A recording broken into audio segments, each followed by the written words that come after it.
Les nuits de France Culture.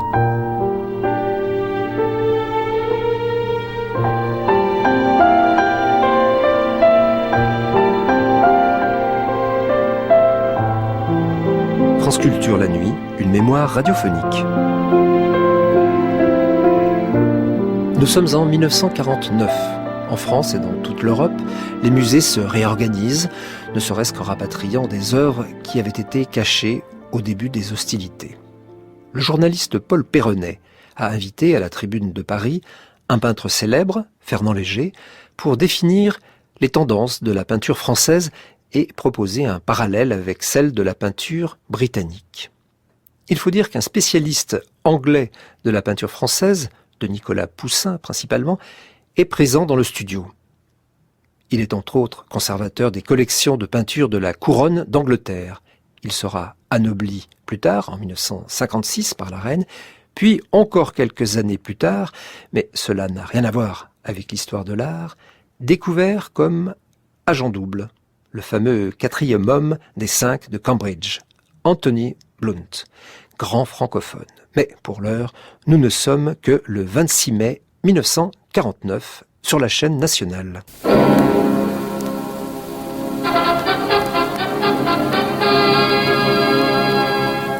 Tribune de Paris. Les hommes, les événements, les idées à l'ordre du jour.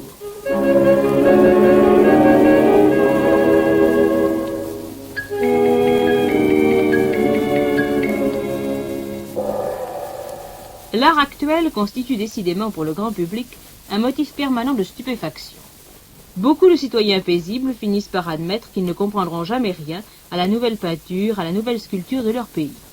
Ils se résignent mal à l'idée que l'art contemporain, en Tchécoslovaquie ou aux États-Unis, n'est pas très différent dans ses manifestations et dans ses tendances de l'art actuel de la Grande-Bretagne ou de la France. C'est ce mystère que nous tenterons d'élucider ce soir en posant la question suivante. L'art évolue-t-il de la même manière dans tous les pays ? Autour du micro sont réunis Un conservateur de musée, Anthony Blunt, conservateur des collections de peintures de la couronne d'Angleterre, directeur de l'Institut Courtauld, professeur d'histoire de l'art à l'Université de Londres, un peintre, Fernand Léger, et 3 critiques d'art. Raymond Cognat, inspecteur général des Beaux-Arts, président du syndicat des professionnels de la presse artistique, Jacques Lassaigne, du comité de direction de la revue Art, et Frank McEwan, du British Council. Paul Perronnet va mener le débat. Toute l'histoire de l'art est évidemment faite d'influences réciproques des différentes écoles nationales les unes sur les autres, mais il arrive fréquemment qu'à travers ce jeu subtil d'influences, de grands courants généraux se dessinent à un moment donné, courants qui marquent tous les pays à la fois, ou à peu près. Monsieur Anthony Blunt s'intéresse spécialement en ce moment à l'action qu'a exercée l'école romantique anglaise, Turner, Constable, etc., sur Delacroix et sur les romantiques français. J'aimerais qu'il nous dise ce soir si, en Angleterre, les artistes contemporains se réclament d'une influence, celle de l'école de Paris par exemple, ou au contraire s'ils s'engagent dans des directions absolument originales et spécifiques. Monsieur Blunt. C'est surtout, je crois, entre les deux guerres que l'influence de la France, de Paris, sur l'école anglaise a été très forte. C'est-à-dire que avant la guerre de 14, la peinture anglaise était surtout une école impressionniste. Et c'est après 1918-19 qu'on a commencé à subir l'influence, je ne dis pas de l'art abstrait, mais d'un art au moins fauve et peut-être encore davantage de peintres tels que Bonnard et Vuillard en Angleterre. On pourrait même dire que de 1920 jusqu'à 1935, tous les peintres anglais, indépendants à peu près, ont été des imitateurs de la France, de la peinture de l'école de Paris. Mais je ne sais pas pourquoi, en Angleterre, on a toujours peur des doctrines extrêmes. On n'aime pas, pour cette raison, l'art abstrait qui n'a jamais pris racine, si on peut dire, chez nous. De même, le surréalisme, il y a eu quelques peintres surréalistes, mais ça aussi, ça n'a pas eu beaucoup de succès. De sorte que vous voyez l'évolution actuelle de la peinture et de la sculpture en Angleterre, vers quelle direction surtout ? On pourrait peut-être dire que c'est vers une espèce de romantisme. Je songe surtout à Henry Moore ou bien à Graham Sutherland, des artistes qui ont certainement appris à l'école de Paris, qui admirent surtout peut-être Picasso, qui ont appris de tous les genres de peinture française de l'époque, mais qui en même temps s'appuient sur l'art anglais.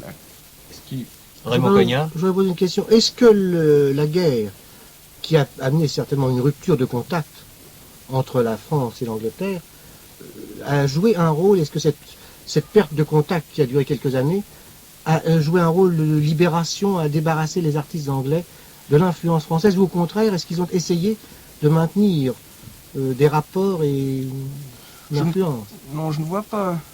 Non, je ne crois pas. Parce qu'on voit quand même cette espèce de libération qui commence dès 1935-37. Oui. Certainement, les œuvres de Henry Moore à cette époque-là, ils ont déjà un caractère nettement anglais.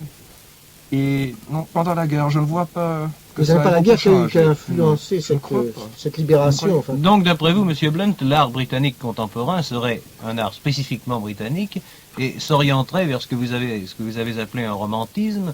Est-ce que vous croyez que ce soit actuellement, messieurs, quelque chose de spécial à l'Angleterre? Frank McEwen? J'aimerais dire que lorsqu'on prend ce nom de romantique, je dirais que l'anglais est romantique, si vous voulez, mais essentiellement plastique romantique, en dehors du romantique littéraire que nous avons connu dans le temps, si vous me permettez. Oui, Mais il faudrait peut-être demander à M. Fernand Léger, Oui, qui fait de la peinture, et nous ne faisons qu'en parler. Je comptais justement demander à Fernand Léger d'essayer de nous définir comment peuvent se présenter à son sens les tendances actuelles de la peinture française et dans quelle mesure elles rejoignent ou elles ne rejoignent pas cette définition que M. Blunt nous donnait des tendances de la peinture britannique. Écoutez, c'est extrêmement difficile à préciser. Nous sommes plutôt dans une espèce d'observation d'événements qui ne sont pas encore concrétisés. Il y a une chose certaine, c'est que si on fréquente des jeunes artistes, on s'aperçoit que la plénitude de l'art abstrait a atteint un plafond et que la plupart des artistes français actuels constatent la validité de cet art, mais pensent qu'il faut faire autre chose. Nous sommes dans la frontière de gens qui pensent que peut-être on pourrait s'occuper de l'homme, de l'individu et de certains sujets. Et alors l'art mural qui est devant nous, qui est en naissance, les murs qui vont peut-être se présenter, vont aider beaucoup, je crois, à la concrétisation du fait. Le tableau de Chevalet va être certainement combattu par les grandes architectures, les grandes peintures murales. Raymond Cognat. Oui, c'est-à-dire que ça correspond aussi à un fait social. Cette découverte du mur, dont les peintres pressentent la nécessité, oui, et dont ils sont attirés par leur instinct plastique et par le besoin de renouveler leur expression, correspond aussi, sur le plan social, à cette nécessité du travail collectif, des grandes usines, des grandes agglomérations, des mairies qu'il faut décorer, enfin, tout un art qui a besoin de s'exprimer sur un plan plus humain, plus directement compréhensible pour tout le monde, et non pas un art réservé à une société d'initiés. Mais je pense chez beaucoup d'artistes, on a aussi cette aspiration. Oui, mais je pense aussi que sur le mur, il y a une grande possibilité pour l'art abstrait, dans les domaines purement décoratifs, dans les endroits publics, dans les endroits de passage. Peut-être dans les endroits d'arrêt, le public attend autre chose. Mais dans les endroits de passage, je vois par exemple qu'on me donne à moi à organiser une grande décoration, et je prendrai certainement avec moi un grand nombre de peintres abstraits, et les meilleurs dans l'autre direction. Mais cette espèce de, comment dirais-je, enfin de tendance à la collectivisation de l'art, si je puis employer cette expression que vous semblez discerner, Raymond Cognat, en France, est-ce qu'elle vous paraît être commune à d'autres pays européens ou américains? Je ne connais pas la peinture américaine. Enfin, si vous parlez des autres pays européens, la question est plus complexe. En principe, dans les articles que nous pouvons lire, dans les théories qui nous parviennent, nous voyons une propagande très violente, très précise en faveur d'un art social. En fait, quand nous envoyons des manifestations, soit dans les expositions faites chez nous, soit même dans les pays qui font l'éloge et font l'apologie de cet art social, nous constatons que nous sommes encore devant un art très individualiste, très marqué de fauvisme. Oui, à cet égard, je voulais vous faire remarquer justement que dans les œuvres de la plupart des jeunes peintres français qui se sont révélés récemment, même lorsqu'il s'agit d'œuvres de très grande dimension, elles me paraissent des œuvres très typiquement individuelles, assez tragiques, assez dramatiques, assez fermées et assez contraires au fond, au sens de la peinture sociale, telle qu'elle devrait être. Oui. Ah, ça sûrement. Par conséquent, il y a peut-être un décalage entre ce que nous prévoyons et ce qui est en ce moment proprement visible. Ce décalage d'ailleurs que vous avez observé, je crois qu'il y a dans des récents voyages, ou dans des pays où l'on parle beaucoup d'art monumental, justement, et d'art social, et où en fait... On continue à faire des paysages, des portraits, des natures mortes. Mais cela tient peut-être au fait que tout de même l'école de Paris a rayonné pendant 20 ou 30 ans sur l'ensemble des pays européens, et comme le disait tout à l'heure M. Blunt pour l'Angleterre, ces pays doivent commencer simplement progressivement à se dégager de son influence et à chercher un art Ils essayent une réaction. Je pense qu'il y a une volonté de réaction, une volonté de défense, de libération, mais comme la plupart des peintres de ces pays-là souvent ont vécu en France, malgré leur désir d'y échapper, ils restent marqués par leurs enthousiasmes, par leur sympathie. Il me semble que le mot réaction est un peu trop fort. Oui, c'est plutôt le désir de se créer quelque chose sous l'influence de l'école de Paris, mais quelque chose qui soit anglais ou allemand. Oui, c'est très juste. Une école nationale. Vous venez de parler de l'Allemagne, et je crois que Fernand Léger a une exposition qui va partir bientôt pour l'Allemagne. Par conséquent, il doit avoir un certain nombre de renseignements sur l'état de la pensée allemande en matière de peinture. L'organisateur de cette exposition, l'exposition de Braque vient de se terminer, et je dois suivre, m'a dit l'enthousiasme des Allemands, des jeunes Allemands, pour tout ce qui est peinture libre. J'ai eu chez moi des professeurs d'écoles pratiques qui m'ont fait voir des tableaux absolument abstraits, une chose monstrueuse. Par exemple, si un Français d'une école nous apporte une chose, c'est la contrainte hitlérienne certainement qui fait qu'il cherche l'évasion au maximum. Ah oui, puis c'est une peinture qui s'est trouvée interdite pendant 15 ans, n'est-ce pas? Avec quelques jurys de grande racine. Il est normal qu'on soit allé à elle directement dès le moment où on a pu y aller. Mais est-ce que ça vous paraît dépasser justement ce stade de réaction élémentaire où la politique joue sans doute un rôle aussi important que l'art à proprement parler? Naturellement, il y a tout ça dans la chose, n'est-ce pas? Il est certain. Mais au point de vue, par exemple, du poids de l'école française sur le monde entier, il y a un pays vraiment qui est témoin, c'est le Mexique. Au Mexique, vous ne trouvez vraiment aucune influence française. Oui. Les tableaux sont bons ou mauvais, mais chose curieuse, dans un pays où on pourrait penser un art social, ils sont très individuels. Il ne faut pas confondre Orozco avec Rivera. Orozco est un homme de grande classe, et Rivera est un décorateur, simplement. Rivera, précisément, est, je crois, ce peintre qui fait d'énormes fresques à tendance sociale. Oui, eh bien, elles sont mauvaises. Tandis que Rivera les fait bonnes. Et Orozco, je veux dire, les fait bonnes. Par conséquent, les individus aussi la jouent. Mais toujours dans ce même cadre de la fresque et de la peinture décorative à tendance sociale. Ça veut dire que ce n'est pas un art public encore. C'est pas un art collectif. Oui. L'individu marche. Non, si, quand même. La manière de s'exprimer, c'est un art qui... Tu ne peux pas confondre Rivera avec Orozco. C'est le contraire. Raymond Cognat, je vous en prie. Non, un art public n'est pas forcément un art fait d'une façon plus collective. C'est un art accessible au public. C'est dans ce sens-là qu'ils font de l'art social. C'est un art que tout le monde comprend et accepte. Oui, au point aussi qui n'est pas un art d'initié. Oui, alors là, justement, vous soulevez, je crois, un des problèmes capitaux de notre époque. Il est certain que la peinture de l'école de Paris a été, en grande partie, faite pour un milieu d'initiés, justement. Et a été inaccessible, elle l'est encore, à une masse énorme de public, même assez cultivé. Il fallait commencer par là. Est-ce qu'il y a vraiment un changement de direction à cet égard, un véritable demi-tour? C'est peut-être le point le plus important de cette discussion. On pressent, je crois c'est un sentiment que l'on a actuellement, on pressent qu'il se prépare quelque chose. J'ai un peu le sentiment que, aussi bien chez les artistes que chez les critiques, on sent ce besoin d'une reprise de contact avec le public. On peut admettre que les sciences pures vivent sur elles-mêmes et dans un monde abstrait qui n'est accessible qu'aux initiés. Mais l'art a besoin d'une...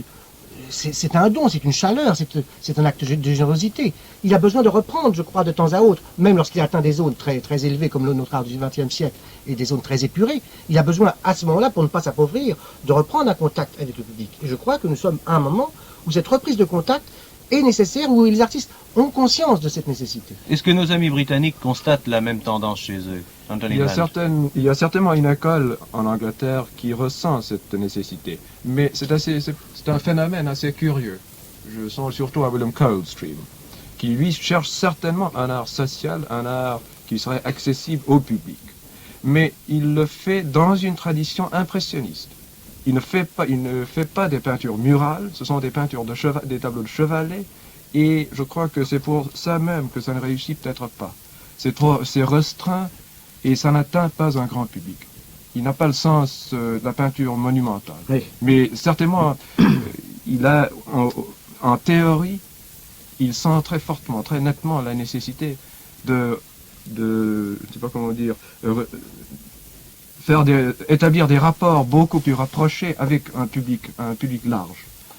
Jacques Lassaigne. Pour établir des rapports entre le public et cette peinture nouvelle, je crois que ces rapports ne vont s'établir qu'entre le peintre et le public. Par conséquent, les qualités individuelles doivent être sauvegardées. Et dans l'école de Paris, même si elle a été accessible seulement aux initiés, je crois cependant que rien n'était fermé, proprement dit, au grand public, et que le grand public peut au contraire parfaitement être accessible à la beauté des œuvres des principaux artistes de l'école de Paris. Qu'il s'agisse de Léger qui est ici, mais que d'autres. Pour un certain nombre, mais pas pour tous. Je crois qu'il y a, malgré tout... Il faut des loisirs. Il y a pas de loisirs. Je crois qu'il y a... C'est autre chose alors, mais je crois que cela n'a d'intérêt que si, justement, ils peuvent vraiment communier avec des artistes de cette classe-là et avec, par conséquent, des expériences individuelles. Mais naturellement, ça ne s'agit pas du tout de nier l'importance de l'apport individuel dans l'œuvre d'art. Ça serait nier l'œuvre d'art. Alors ça, naturellement. Frank McEwen a demandé la parole. Je crois qu'il y a d'autres en Angleterre qui retournent à l'art archaïque, qui puisent dans les dessins des runes celtiques, etc., dans l'autre art archaïque, une source d'art moderne. Et je crois que c'est cela qui est extrêmement intéressant, en dehors de l'influence italienne, qui a primé pendant 300 ans. Nous retournons à l'art archaïque de chaque pays. Ici aussi avec Lascaux, d'ailleurs. Bref, j'ai l'impression que nous arrivons bientôt à la fin de cette conversation, j'ai tout de même l'impression que nous ne sommes pas arrivés à analyser de façon très précise un courant unique que l'on pourrait discerner dans le monde entier, et que ce qui frappe au contraire, c'est la diversité nationale en matière d'art et en matière de peinture. Raymond Cognat. Je ne suis pas tout à fait d'accord avec vous, là encore, je m'excuse de prendre des positions. Je n'ai pas d'avis, je pose une question. Je ne crois pas tout à fait à cette confusion. Plutôt, la confusion dont vous parlez est plus apparente que réelle. Elle existe actuellement parce que nous voyons se superposer dans notre présent des générations différentes. Vous parlez du présent français, surtout. Le présent dans tous les pays. Nous voyons dans un salon, qu'il soit français ou anglais ou italien, dans une grande manifestation d'art, nous voyons des gens de 30, de 50, ou de 80 ans, ou de 25 ans. C'est-à-dire que nous voyons se superposer des tendances de différentes générations. Or, l'avenir, ce n'est pas cet ensemble, l'avenir, c'est les garçons de 25 à 30 ans. Or, ceux-là me paraissent avoir une orientation beaucoup moins confuse et une curiosité beaucoup moins dispersée que l'ensemble des idées que nous avons énoncées. Même dans les pays d'Europe centrale dont vous parliez tout à l'heure. Même dans ces pays-là. Même dans ces pays, je crois que on s'est peut-être d'une façon, dans cette génération-là, où nous voyons avec plus de précision que dans le passé le plus récent, s'affirmer une volonté de retrouver la présence de l'homme, de retrouver un art qui exprime des sentiments. Depuis des années, nous défendons l'art sur ce qu'il y a de plus pur, l'art avant tout tableau, jeu de lignes et de formes. Et brusquement, nous sommes en train de voir que dans différents pays, on commence à réintroduire un autre élément. Ça n'est pas du tout pour renier la valeur des formes et des couleurs, mais à ce rythme de forme et de couleur, on commence à ajouter de nouveau la valeur sentimentale. L'élément humain, la valeur d'expression du personnage et même du sujet. Anthony Blunt, Raymond Cognat, Jacques Lassaigne, Fernand Léger et Frank McEwen ont exposé et discuté le problème de l'évolution de l'art dans différents pays. Vous venez d'entendre La Tribune de Paris, une émission de journal parlé de la radiodiffusion française. Nous rappelons que les opinions émises à la Tribune de Paris engagent la seule responsabilité de ceux qui les expriment.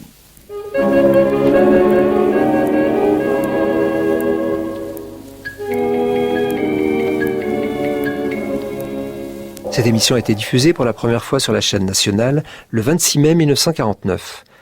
Vous pourrez la réécouter en ligne ou la télécharger durant 1 an sur le site franceculture.fr, rubrique Les Nuits de France Culture.